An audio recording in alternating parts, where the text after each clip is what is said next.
And welcome back to another video in the Advanced EIGRP Chapter 3, Part 4.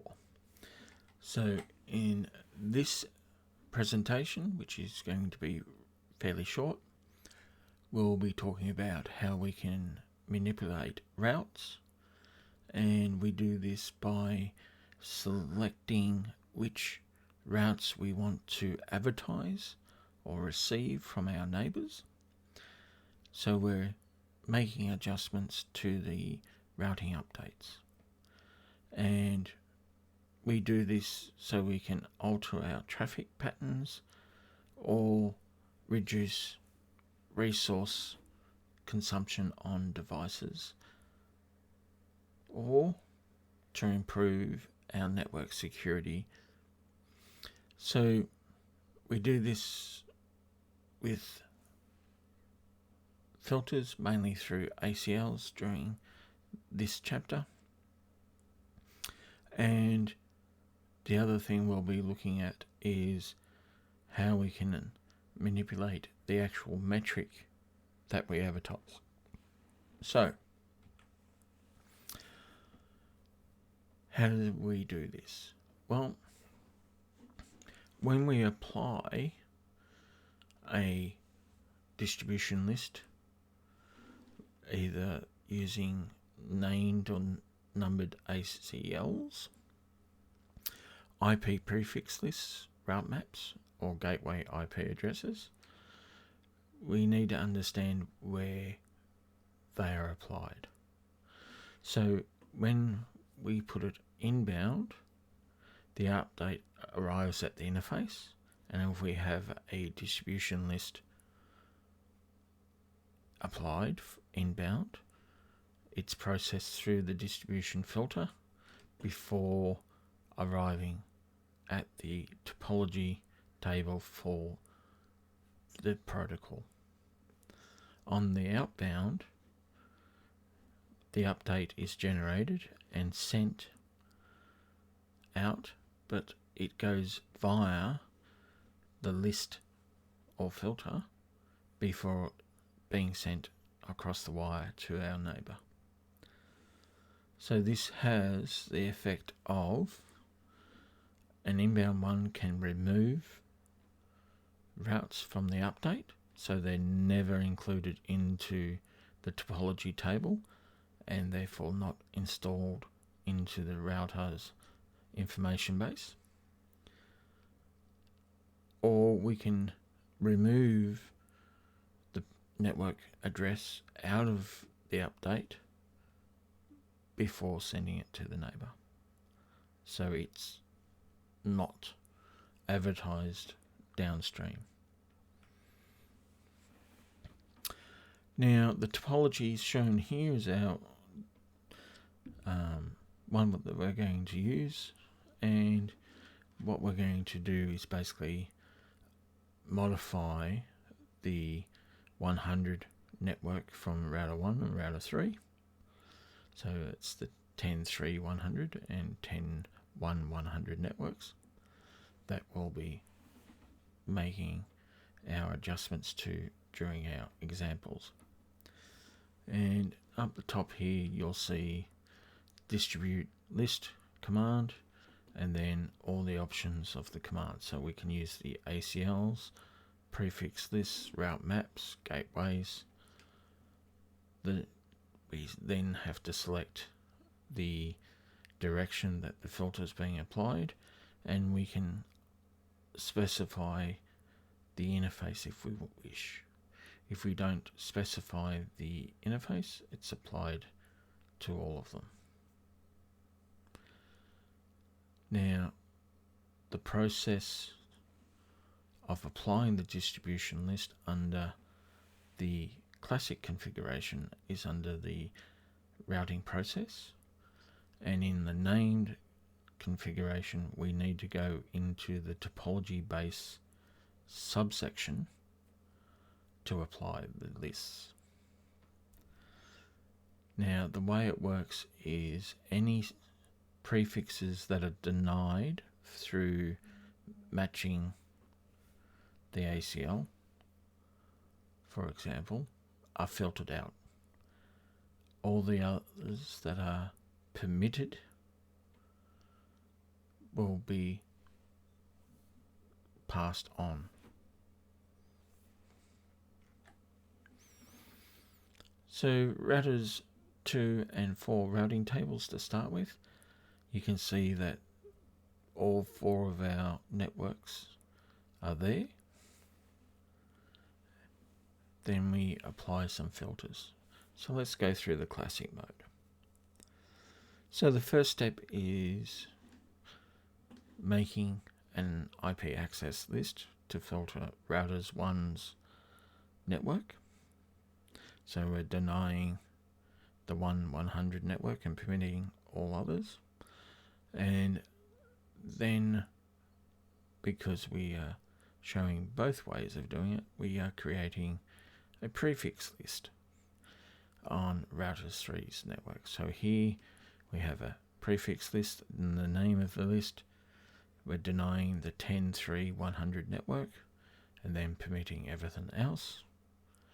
And then we're applying those under the distribution list under the routing process. So we are filtering the 10.1.100 network coming in,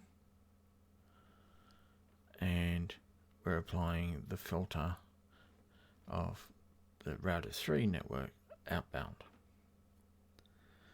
So the only difference in name configuration is where we apply it within the routing process. So we've got the extra steps of going into the named process, defining that it's IPv4, Autonomous System 100, then we go to topology base, and then apply the distribution list. So the actual command structure for the distribution list is exactly the same, just where it's applied is different. So remember, we are filtering the router 1 list coming in and router 3 outbound from router 2. So if we go back up to our distribution topology, router 1 is being filtered into router 2, and router 3's updates is being filtered outbound. So what we should see in router 2, no 100, but we should see the router 3 network, because that's allowed to come in, but it's filtering on outbound. So router 4 won't see it. So here, let's go down to the next set of slides for the routing updates. So after we've applied our filters, router 2 no longer sees the 10.1.100 network because it's filtered out of the update as it arrives. And we see both router 3's networks in router 2. And when we move on to router 4, we only have the 200 series networks from routers 1 and routers 3, as they are filtered out. Okay, so router 2 doesn't know about 100, so we can't send the update with that in it to router 4, and we've filtered out the 100 in the update that sends it across to router 4. Now, we also discussed the fact that we can adjust the metric values in this little manipulation series. So we do this via the offset list command, and we put in a numeric value for the offset, and then the selection criteria, so our ACL, the direction it's applied, and again optional to specify an interface, and the where it's applied under the routing process under classic and named is basically the same as the distribution list. So again, same topology, all our networks are there, we have the same cost being applied to both networks. Now, I find it interesting that the cost of the metric actually has been reduced, but we're not supposed to notice that. So again, we create our access lists to apply our filters, and what we're doing is adjusting the metric for the 100 and 100 networks as they come in, and that's their interfaces that the offset is applied on. Again, under named, come down in the topology base just like we did with the distribution lists, and then apply our offset lists.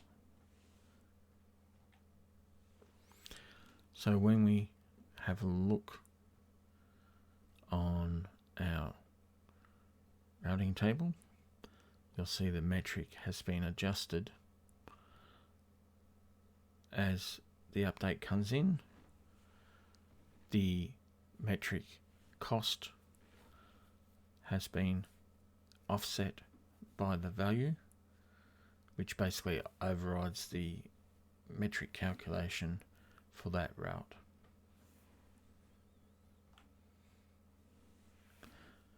As I said, it's a relatively short presentation on this one. Take this opportunity to thank you for joining me.